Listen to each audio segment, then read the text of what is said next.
Hi guys, welcome back to the channel and welcome to a new video. And in today's video we are going to talk about how much money I spent working and living 1 month in Malaga. Now I did a similar kind of video a few weeks ago about working and living in Krakow in Poland, but since I moved quite a lot I thought it wouldn't be nice to make the same kind of video but then about a different location.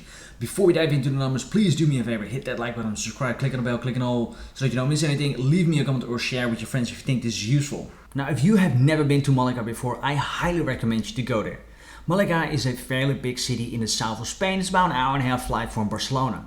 Around 600,000 people live in Malaga and around 47 million people in Spain. And Spain is part of Europe and therefore they use the euro. But just for the educational purposes of this video, and I also did the same with the video from the one in Krakow, I converted everything to dollars, to US dollars. That makes it just very easy for everyone to understand. Now there are another two remarks that I want to make before we really dive into numbers.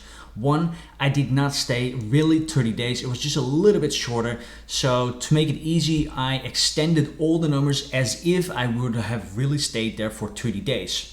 And the second thing is that my trip unexpectedly became much more expensive. Now I'm going to be completely transparent about what happened, how it happened and what the real costs are. But most likely if you would have a normal trip and a normal flight, then your cost will be way less. And the first number I'm going to throw in is the flight. And I paid for my flight from Germany to Malaga $292.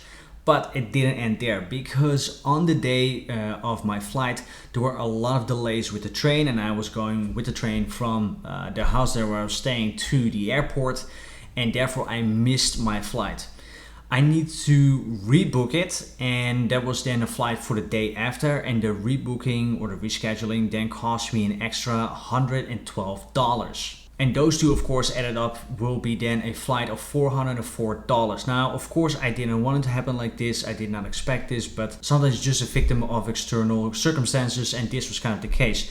Now the price of the flight of course is also very subject of where you are right now and where you need to go from to go to Malaga. I mean, if you're already in Spain, then the flight could be for 30, 20, 40 bucks.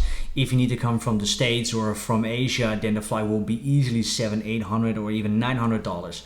So I know that this in the total is a bit subject, but you know, again, I want to be completely transparent.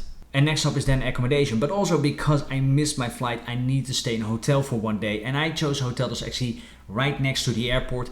Reason for that was because I could just really walk there, and at the next morning I could just walk back. And I was thinking, you know, if I need to take a taxi, go into the city, book a hotel there, I also need to pay the taxi twice, so it barely made any difference. So therefore I just chose a hotel pretty close to the airport where I could just walk to, and the hotel for that night was $111. Now then the apartment in Malaga, I'm a little bit ashamed to tell you, but the price was quite a lot for a month. The total amount was $2,400. It was $2,478. I'm sorry. Now I know this is a fairly high amount, but actually had two reasons. One was the fact that it's the end of the summer season and a lot of Europeans then still want to go to Spain, Italy or Portugal because the weather there is pretty good. And the summer seasons in Europe, they kind of start around April, May, then end around August, September, sometimes October. So then eventually, if you still want to go on holiday, people kind of flee to the south to get the last bit of sun. And second was the location, because it was right in the city center at a very big square with a lot of people going up and down, a lot of cafes and bars. So yeah, then you also kind of know that you pay for the location. On the other hand, because I was so center, I didn't have to pay for any additional transportation, no extra buses, cars, trains, rentals or whatever. So it has its pros and its cons. So this is the reason why the apartment was a little bit more expensive. And then of course there are the costs of the train. I already told you that I took the train to go to the airport and to go back. And of course I missed a few train connections, therefore I needed to book extra train tickets. And the total cost of all the train tickets to go from Germany to the airport and go back eventually were a total of $183. And then eventually we come to one of my most favorite things, that are food and activities. Guys, the food, oh my god, it is amazing. It is super cheap, it's delicious. Of course, this is Spain, this is tapas all over the city. You can have tapas, just a tiny plate with maybe some sausages or cookies or cheese or some bread or olives or whatever for like €2, $2.50 per tapa. This is super cheap. So if you then have a few of these tiny plates, That is then your lunch or your dinner. It's absolutely amazing. Very important, it's all about the food. Really, guys, it's all about the food. I'm telling you, I only went out for the food. Super important. And then of course the amount, that was almost $516 for the entire month for all my food. Usually I had breakfast at home and then lunch I went out, or also lunch in the apartment, but dinners I always went out. So I think this is a little bit more than $100 per week, $125. For a place like this, I think it's really fairly priced. And if you're now ever in Malaga, now you know what to look out for. And last but not least are then the activities. Talking about cheap. I mean, the food is cheap, but the activities are super cheap. If you are in the city center, you can really walk anywhere. You don't have to pay extra tickets, train, taxis or whatever. Just put on your walking shoes and go everywhere. There are a few things which you can do here in the city. One of them is going to a castle/ruin. Now there actually are two. You can also buy a combined ticket and just do both at the same time. They are not connected, so you have to walk from one to another.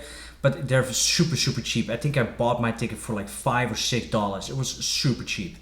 Next up is a huge cathedral that is right in the city center. If you're there, really visit it. Even if you're religious or non-religious, it's just super impressive to see this gigantic building with all the paintings and just a lot of people going in and out and really praying. There's just so much going on there.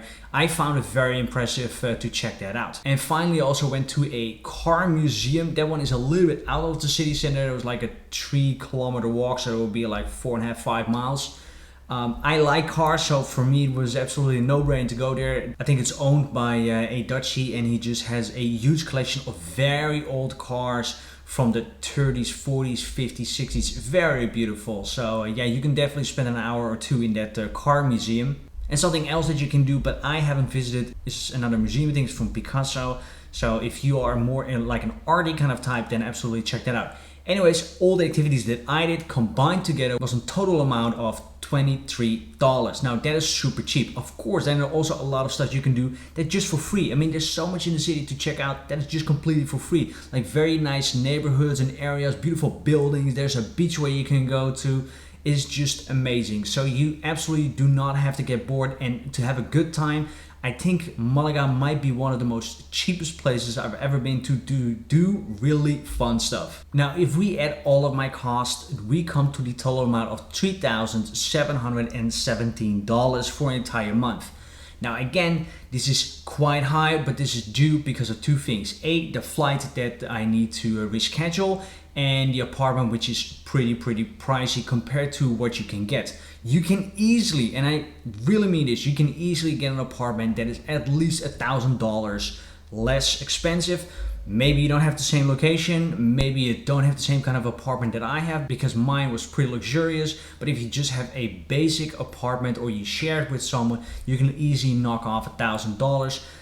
Transportation, of course, I also not only need to reschedule the flight, but also need to pay extra train tickets. So let's say you could also knock off another $200. So I really think you can work and live for $2,500 a month in Malaga. It should be absolutely doable. Now that amount would also perfectly coincide with the average salary in Malaga, which is between 30,000 and 32,000 euros a year. Converted to dollars, we end up between $33,000 and $36,000 a year. Divided by 12 is around $3,000 a month. And I just said that you could probably live off $2,500 a month, so you even save a few hundred every month that you can save or invest for the future. Alright guys, that was it for today's video. I try to keep it as short as possible because I know that your time is precious and so is mine. So I try to give you guys as much value as I can. If you think this is useful, please do me a favor, hit that like button, subscribe, click on the bell, click on all so that you don't miss anything. Leave me a comment or share it with your friends if you think this is useful. And if you guys want me to, I will also make you a video about how it is to live and work in the east of Mexico and how much cost I am making right now and what my expenses are. So if you want to see that, hit that like button and leave it in the comments, and I will try to make a dedicated video about that anytime soon. Thank you guys so much, and I'll see you in the next one. Bye bye.